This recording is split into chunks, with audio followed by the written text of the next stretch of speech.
Hello and welcome to the Blue Chip Scouting Mock Draft Series for the NFL Draft. It's Jared Feinberg and Mike Hrynyshyn. I mispronounced your last name. So close. Almost had it. Almost had it, man. Only been co-workers for 2 years. Yeah, I still can't pronounce your last name, which sucks, and I apologize, and I will practice All on good. that. But yeah, we are here for our next installment of the mock draft series for bluechipscouting.com.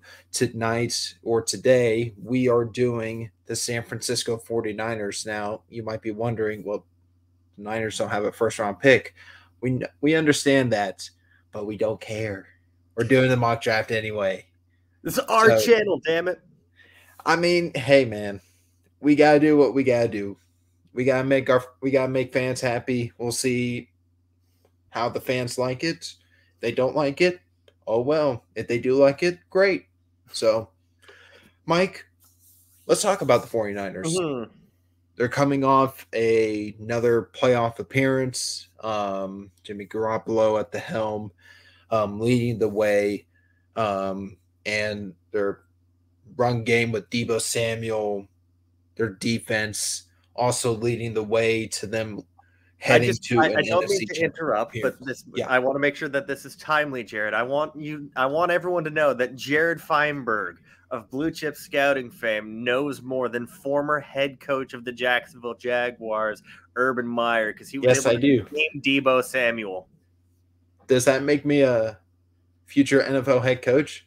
I think that just proves that Urban Meyer was such a terrible head coach that moving on. I had to. I knew as soon as you name dropped Deebo Samuel, I was going to do that. Yep. I had that planned up for hours. I don't blame you, man. But yeah, the San Francisco 49ers, they're coming off an NFC Championship game appearance. They came within about 3 or 4 points from heading to the Super Bowl with Jimmy Garoppolo. And now the 49ers will be heading into a new season with most likely Trey Lance as their starting quarterback. Jimmy Garoppolo is expected to be let go or even traded elsewhere this offseason. To where? That was going to be my next question, is where? Because with all of these quarterbacks moving, I mean, we're recording this on Monday night. We just saw why am I drawing a blank? I just wrote an article on this. Matt Ryan. Just saw Matt Ryan move. And the Falcons ate $40 million for the privilege of doing so. Well done, everyone. Here's your good job cake. Where does Jimmy go?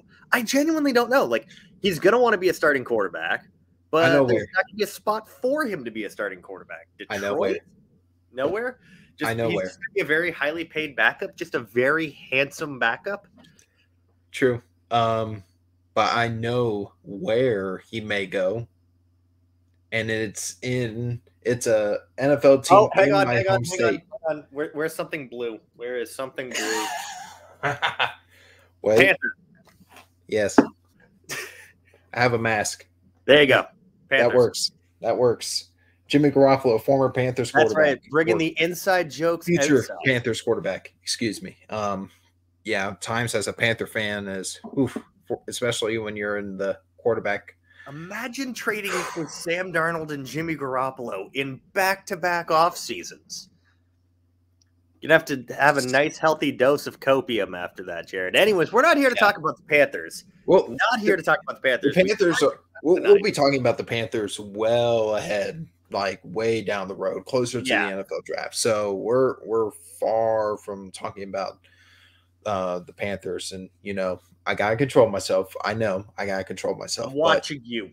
Yes, and Boss Man even was telling me. I think he told me not to mention the Panthers. I was like, I'll accept blame on that one. Yeah. I'll accept blame on that one. Let's get going. We're almost 5 minutes in.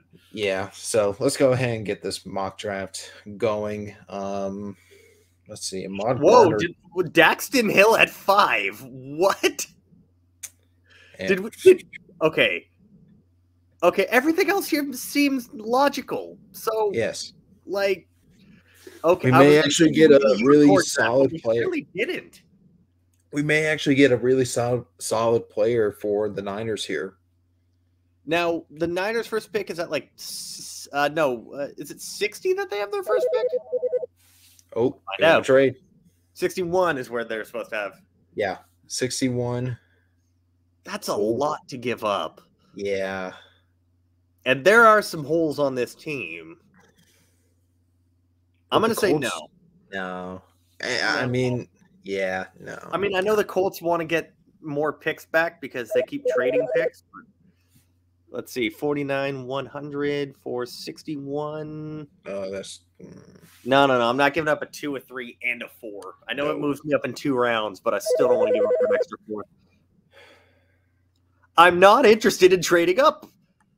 I'm just going to keep my mouse right here and just, like, cancel out any trade. It's inevitable. All right. We're not trading with the Packers. No. I'm not trading nothing with the Packers.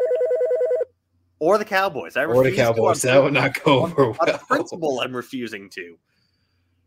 All right. So, pick 61. We have options.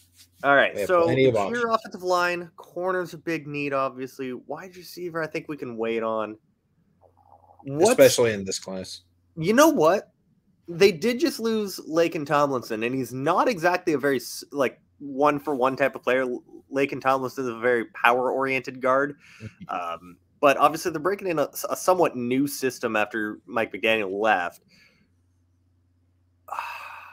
Kennard would fit if you want to replace 1-for-1 with Tomlinson, but if you wanted to go more athletic and someone that I think is just insanely good. I was telling our friend Nick Price about it when I finished his eval. I came away very impressed with Dylan Parham. I will say I've done a couple of these streams using Pro Football Network's mock draft machine, and seeing Dylan Parham still available in the 200s makes me laugh every single time. This is at a whereabouts he's going to end up going. I'm torn because Parham or Kennard, because Kennard fits the scheme, and I think he might be a better player, but I think Dylan Parham has a better upside. Yeah, I'm with you there. I think Parham definitely has the better upside, while Kennard, he fits better with what the Niners do. But if you want someone that may end up being a very, very good football player in the future, like Parham, I think that's the direction they could go. So I think Parham has the ability to be a top 10 guard in the NFL. Absolutely. I think he's got one of the highest ceilings, and I honestly don't think his floor is all that low. I think he might even be a safer prospect than Darian Kennard, because Kennard's going to have to move from tackle inside to guard. I'm going to go Dylan Parham with this pick. Yeah, let's do it. David Bell at 62 to the Chiefs. Just there. Ooh, hello, Texans. You just got a king's ransom for name redacted. And you know what? I'll do this move. You want to do it? Yeah. I think that there's still some good players on the board, and this is not exactly a deep draft class. So the less picks on day 3 you have, the better. Let's do it. You're only giving up a 4th. Yeah. All right. So we got the interior offensive line. I don't know why it says it. We haven't taken that. Yeah. Need. So it also said corner. Let's see what's available at corner. Mario. Yes. Yeah. Now, dude, we'll get to Mario in a second because I haven't actually watched him. So I am going to need your. Yes, I'm letting you be a Clemson homer. But Mario Goodrich is interesting here. Alontae Taylor's pretty good too. This is maybe a little rich for my blood in terms of where to take him. Josh Williams from Fayetteville State would make a ton of sense. Haven't done his eval, but he had a phenomenal Senior Bowl week. Martin Emerson, I think, is a guy that a lot of people have fallen off of, but I think he's one of the best physical corners in this class. I think he's one of the best tackling corners too. Just doesn't have a lot of ball production because they barely threw at him. Mykael Wright was someone that in the beginning of the year we all were very excited about, but a lot like a lot of the other Oregon players, it just kind of fell out of favor. Josh Jobe, man, remember first round hype on Josh Jobe? Seems like forever ago. I did his eval not too long ago. He ended up as a day 3 pick for me, so this is way too high for me. Josh Williams, I think we could probably wait on. I think what are our other picks? Can we see what just pretend to trade for someone? Just pretend to trade, because I want to see what other selections we have. Alex Wright, no shot. No shot. Whoa. Is that the best? You've scrolled down too far, I think. No, Alex Wright. 177? What? Do we take Alex Wright right here, right now? I mean, he might be the best edge rusher available, even though Benito doesn't fit the scheme and is too small. Sam Williams is off field. Tyreek Smith is okay. Myjai Sanders came in at like 215 pounds, which is just way too small to play edge. Isaiah Thomas is fine. I think you could. Oh God! Again, can I see what our picks are? Just go into the trade screen. I want to see what we have. I'm just going to just go to the Browns. Yeah, got 105. We could definitely get Alex right at 105. I knew we had another third. Yeah. All right. So let's get right at 105 and let's go corner. Okay. I think and sell me on Mario Goodrich, because I haven't done his eval yet. Well, I do have. Yeah, but I haven't done my eval on Goodrich just yet. But from what I saw at Clemson when I was at those games, at most of his home games, Goodrich is a physical corner. He is a smart cornerback. He just does his job really, really well. I do feel like he can be a very scheme diverse corner. He has a knack for the football. He's really good against the run. I think he's the type of corner that I think DeMarco Ryans would like on his defense at corner. Yeah. And I definitely think Goodrich would be a good pick here. Sounds like a scheme fit. All right, let's do it. Let's go Mario Goodrich. Let's do it. All right. Wide receiver in the third. No, I'm not interested. Atlanta, go away. You just traded for Matt Ryan. You just traded for Matt Ryan. Go away, Dallas. We're not trading with you on principle. Pretty sure San Francisco would burn to the ground if that. I mean, these are the receivers available. Oh, ooh. Justin Ross. No. Okay. Ooh. Okay. Jeez. Lordy, there was definitely. What are our other needs? Go into the all picks, because I want to see what our. All right, so we've got corner, we got interior. Yeah. Oh, this is Alex Wright. Yeah. Yeah, this is Alex Wright. We already determined that. Yeah. I don't see wide receiver as a top 3 pick need for them. I don't either, because I mean, you look at what they have already, and they use a bunch of running backs in the passing game too, and tight ends and fullbacks even. Like, they're fine. They go bargain bin hunting all the damn time. Right. I mean, they'll survive. They're going to be fine. The one thing that does interest me with the Niners is if they're unable to move Jimmy Garoppolo and they choose not to cut him, do they start him again, or is there a competition between Garoppolo? I think there's going to be a true competition. There should be. Why did it say 2021 pick? Did you catch that? Yeah, well, they not updated that. They've only had a year.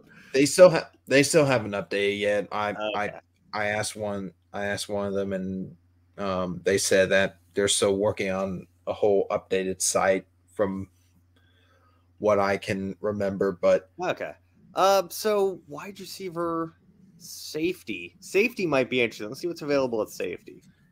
I know our good friend Nick Price. He just recently did his eval on, or he was doing his eval on Brian Cook. Who do you like here? I like Brian Cook here. You want to go?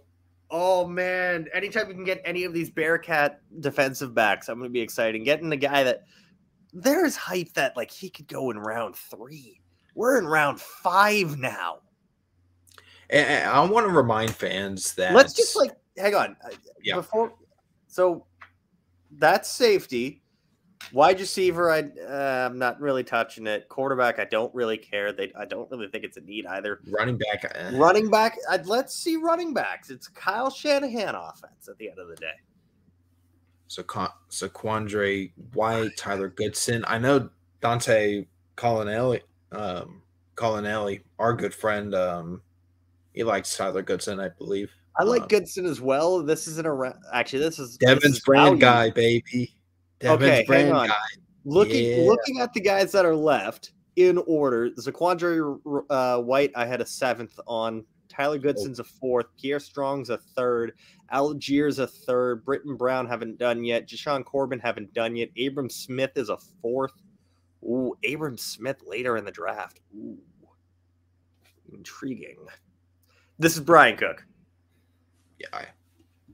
Yeah. Sorry. By the way, anytime we get me to talk about Abram Smith, I'm going to be very happy. We must apologize to Devin Jackson for not getting one of his brand. Oh, I love Pierre Strong too, but yeah. I think we have another pick. You have another pick at 187. If he's still on the board, I'm taking him right there. Oh, God. Houston. Damn it, Houston. All right, let's go back to running backs. Tyler Algier.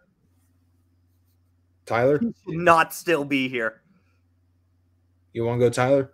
I have a 3rd round grade on Tyler Algier. You telling me I can get him at 187? I ain't doubting it. Let's go Tyler. I like him more than I like Abram Smith, and I love Abram Smith more than most people's parents love them, okay? So that just says everything it needs to. So tell me what, for 49ers fans, tell Niners fans what they're going to get in Algier from BYU. What type of running back are they going to get? Algier and Abram Smith are very similar running backs. They're both former linebackers. Algier, I believe, was a linebacker for just his freshman season and made the transition over. Abram Smith was actually a highly touted running back out of high school, then switched to linebacker at Baylor. Then in his lone year as a running back with the Bears, was 2nd in the Big 12 behind Breece Hall. Both great pass protectors, incredibly physical. They're both in around that 5'11", 215, 220 range. Algier might be a slightly better athlete than Smith. Both have pretty decent hands. I think maybe that's an area where Abram Smith might be a little bit better. But I think Algier, despite being slightly older because he's a BYU player, which likely means, I think, don't quote me on this, I'm pretty sure Algier's 24, whereas Smith is 23. But you're getting a guy in the 6th round. At very least, Algier could be your starting fullback in an offense that still uses the fullback, like Shanahan's does. You can use him in a bevy of ways. He's going to contribute on special teams, which is also very big when you're sitting here in round 6. Mm-hmm. He's got pretty good speed. I wouldn't say it's like elite. It's at very worst above average. And again, sitting here in round 6, it's all you really want from a running back. You're not going to find really many of the home run threats here late on day 3. They're all long gone. So again, you're getting pass protection, you're getting versatility, you're getting physicality. What else could you possibly want in a Kyle Shanahan offense from a running back? Right. All right, let's go Algier. I mean, they're basic. I've described Tyler Algier as a slightly better version of. I like both of them a lot. Jacksonville, no, Jacksonville. You need all the picks you can get, but you're not getting my picks. I mean, unless they don't remember who that player is. I mean, now they have a competent coach. They just don't have a competent GM. Ooh, we have back here. Okay, so we still need a wide receiver and a defensive tackle. All right, let's see what's available at defensive tackle. I don't know if there's any good options, really. If they're still running a 3-4, then Marquand McCall makes a lot of sense. That dude is about 375 pounds, certified big old boy. Is he really 370? I think he's like 350. 379. I think he slimmed down to 350. And if I remember correctly, after talking with Virginia Tech center Brock Hoffman on the Big Shots NFL Draft podcast about a month ago after the Shrine game, like Marquand McCall is just a nightmare to block because he's just so damn big. They call him bully ball for a reason. Mm-hmm. It's a mix of bully and bowling ball, which for a nose tackle, ain't that what you want? Yeah. I am all for Marquand McCall in the 7th round here because we have the next pick too. Yeah. Always got to take advantage of that. All right. So now let's go to wide receiver. Tyquan Thornton, baby. You sure you don't want to go Trey Turner or? Oh no. You want, dude? Trust me. You know what this defense needs? This offense needs, especially if they let someone with a cannon like Trey Lance's loose. How about you get a guy that's 6'3" and runs a 4.27? We all thought he ran 4.21, but of course, for some reason, the combine's 40-yard dash times are just this.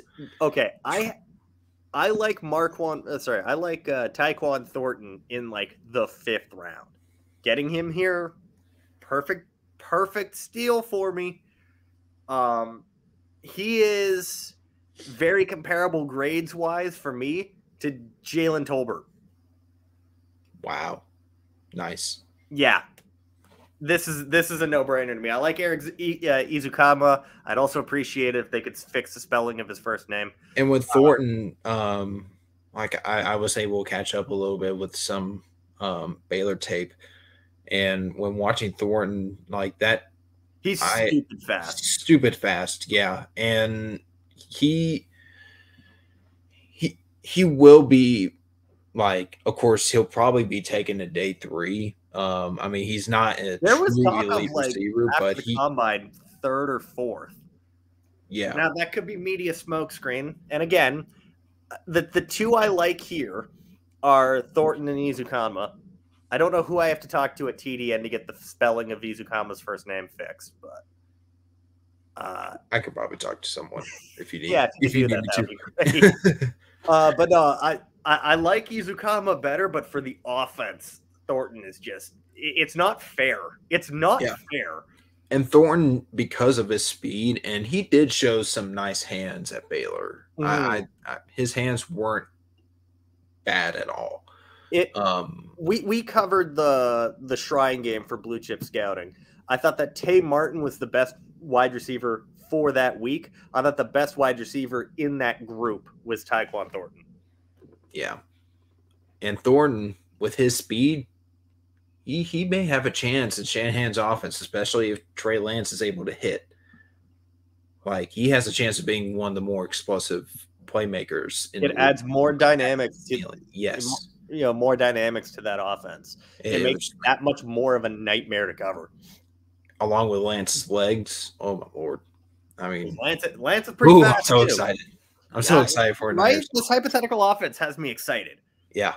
All right, let's go Tyquan Thornton. Do we have another pick? I don't know. I don't feel like we do. I feel like we might. We could pause it and see if you want. I mean, we could. I'll pause but it. Wouldn't it be more fun if it was a surprise? We don't. Yeah. So. All right, so our draft of Dylan Parham, Mario Goodrich, Alex Wright at 105 is a steal. Brian Cook at 172 is a steal. Tyler Algier at 187 is a steal. Tyquan Thornton at 221 is a steal. I think, to quote our friend Russell Jacobeski, this is a dub, baby. Yeah. I listen, 49ers fans, this mock draft will make you very happy. Oh, yeah. Even if you don't have first-round pick. And by the way, Dylan Parham is like at 61. There's no guarantee he's going to be there. I would even consider that a steal. I mean, there's a lot of guys here that we could end up seeing going higher than they should.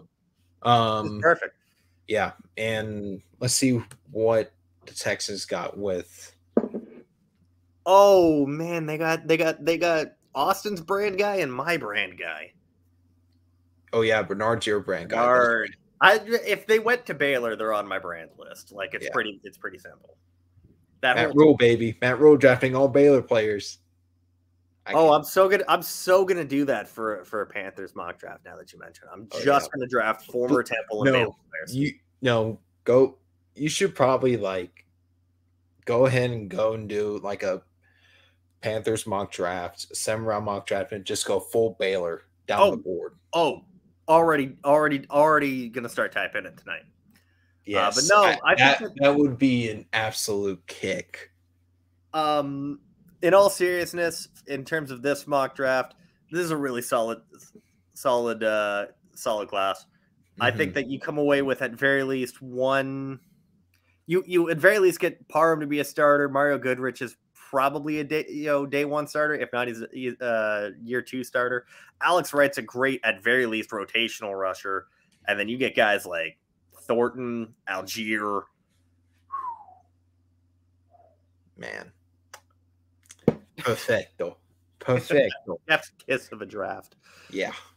Well, I think that we can probably call it. Yeah. We're going to call it a day here, guys. Thank you so much for watching this 49ers mock draft.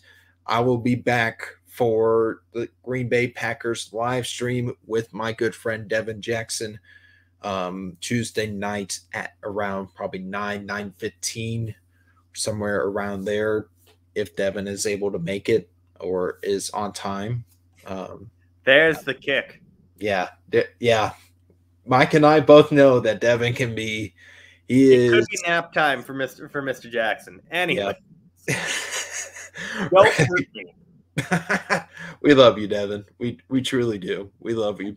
But guys, thank you so much for watching. We'll be back tomorrow. Alrighty, peace.